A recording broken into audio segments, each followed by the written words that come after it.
Hello everyone, this is Saurabh और आप देख रहे हैं बुलेट 360। तो चलिए ओपन करते हैं आज की mystery with the help of bullet 360। है क्या आज की मिस्ट्री तो आपको साफ साफ क्लियर ही होगी। आज IBPS RRB का नोटिफिकेशन आ गया है, तो इसमें मैं कुछ खास और सिर्फ इम्पॉर्टेंट चीज़ों को ही डिस्कस करूँगा। बाकी सारी चीज़ें एज अंडरस्टूड जो रहती हैं वो मैं नहीं डिस्कस करने वाला। जो चेंजेस हैं, जो इस खास नोटिफिकेशन में बदलाव किए गए हैं, सिर्फ उनकी बात करने वाले हैं हम। चलिए देख लेते हैं। तो चलिए इसी के साथ शुभारंभ करने से पहले मैं ये कहूँगा कि प्लीज़ चैनल को लाइक कर लीजिए, शेयर कर लीजिए और सब्सक्राइब ज़रूर कर दीजिएगा ताकि आपको ऐसी अपडेट्स जल्दी जल्दी मिलती रहें। तो चलिए इसी के साथ शुभारंभ करते हैं। Now here is the point. आप यहाँ जाएंगे यानी कि IBPS की साइट पे जाएंगे और ये देखिए, ये सिर्फ ऑथेंटिसिटी के लिए कि हाँ नोटिफिकेशन आ चुका है। आप इसे क्लिक करेंगे तो आपको सारी PDF की इन्फॉर्मेशन मिल जाएगी। मैं कुछ शॉर्ट नॉलेज देने वाला हूँ, चलिए उसको समझ लेते हैं। Now here is the point.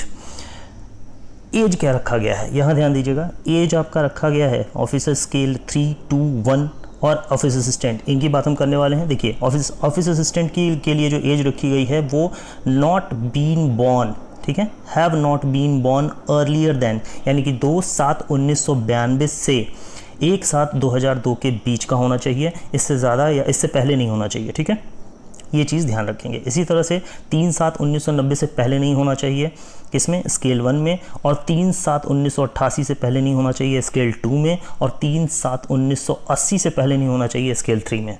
ये चीज़ें आपको इम्पॉर्टेंट हैं इसलिए मैं बताता चल रहा हूँ, और भी बहुत इंपॉर्टेंट चीज़ें हैं वो देखेंगे आगे चल के। और सिंपल जैसा पहले रहता है, 5 ईयर का एज रिलैक्सेशन SC/ST में, और OBC में आपको 3 ईयर्स का एज रिलैक्सेशन मिलने वाला है। चलिए नेक्स्ट देख लेते हैं। ये कुछ एलिजिबिलिटीज़ हैं, ये उतनी इम्पॉर्टेंट नहीं है आपके लिए, ये आप PDF को देख करके डिटेल में समझ सकते हैं। कुछ खास बातें देख लेते हैं। ये वही चीज़ें हैं, कैसे कैसे कौन कौन सी क्या एक्सपीरियंस है, यानी कि जाहिर सी बात है एजुकेशनल क्वालिफ़िकेशन की बात हो रही है।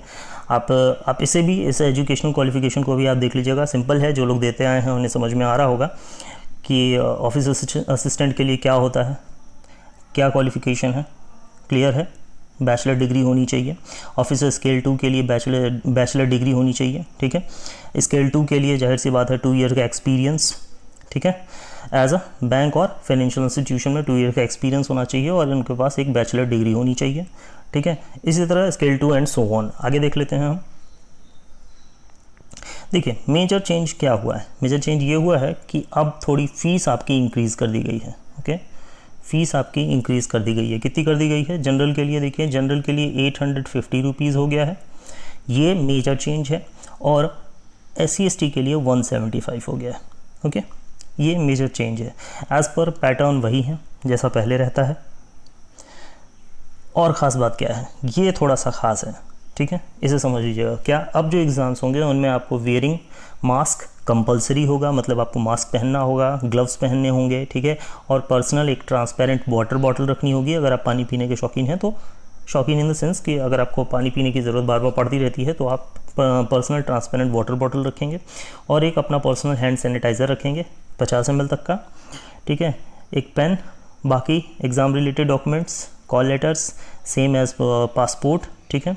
और क्या कह रहा है, स्क्राइब, मतलब जो चेकिंग करने वाले हैं, form duly filled and signed with photograph affixed, both candidate and scribe will require to be wearing N95 mask. सबको N95 मास्क पहननी होगी, ओके। एक खास बात और इसमें छूट गया है, सेतु ऐप, ठीक है। सेतु ऐप जो है ये कंपलसरी होगा सबके लिए, ठीक है।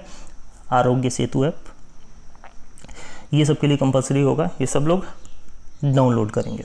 चलिए आगे देख लेते हैं। अब बात आ जाती है सबसे लास्ट और सबसे मेजर पॉइंट की, कब से शुरू होने वाला है ऑनलाइन रजिस्ट्रेशन। तो देखिए 1/7/2020 से शुरू होकर के 21/7/2020 तक ऑनलाइन रजिस्ट्रेशन होगा, ठीक है। फ़ी इंटीमेशन का जो होगा वो भी 1/7 से लेकर के 21/7/2020 तक होगा।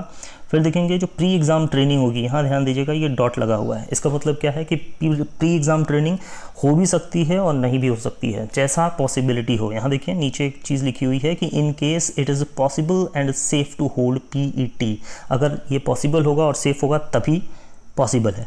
और अगर ऐसा पॉसिबल होता है तब ये जा कर के 12/8/2020 को होगा, ठीक है। और प्री एग्ज़ाम ट्रेनिंग होगी आपकी 24/8/2020 से लेकर 29/8/2020 तक, ठीक है।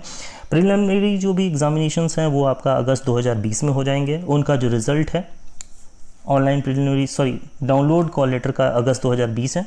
ऑनलाइन एग्जामिनेशन जो होंगे वो सितंबर अक्टूबर में होंगे, ओके।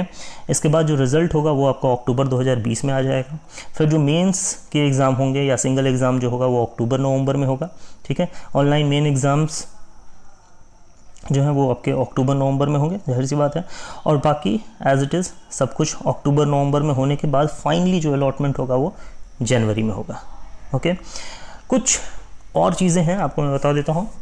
आरआरबी क्लर्क की जो वैकेंसी आई है, ओके, ये जो वैकेंसी है वो 5276 है, ओके। ये आपकी क्लर्क की वैकेंसी है। इस चीज़ को ज़रा गौर से समझिएगा मैं क्या कहना चाह रहा हूँ। देखिए, आरआरबी क्लर्क की जो वैकेंसी है वो आपकी 5276 है। और आरआरबी पीओ की जो वैकेंसी है, आरआरबी पीओ की जो वैकेंसी है वो आपकी 3978 है। बहुत लोग पैनिक हो रहे हैं कि वैकेंसी कम है, वैकेंसी कम है। वैकेंसी को लेकर के एक डिटेल वीडियो मेरी आएगी, आज ही मैं उस वीडियो को डालूंगा। उसे आप देख करके समझेंगे कि वैकेंसी क्या है, कम है और कितनी कम है, ये सारी चीज़ें, सारा कंपैरिजन होगा उसमें। उस वीडियो को देखना ना भूलिएगा। फिलहाल इस वीडियो में इतना ही था। तो नोटिफिकेशन आ गया है, आप आरआरबी की साइट से जाकर के आईबीपीएस की साइट से जाकर के उसको डाउनलोड कर सकते हैं। चलिए, ओके। आई होप आपको वीडियो और कंटेंट पसंद आ रहा होगा। तो अगर पसंद आ रहा है तो प्लीज़ लाइक कीजिए, शेयर कीजिए और सब्सक्राइब कीजिए मेरे चैनल को। इसी के साथ गुड बाय।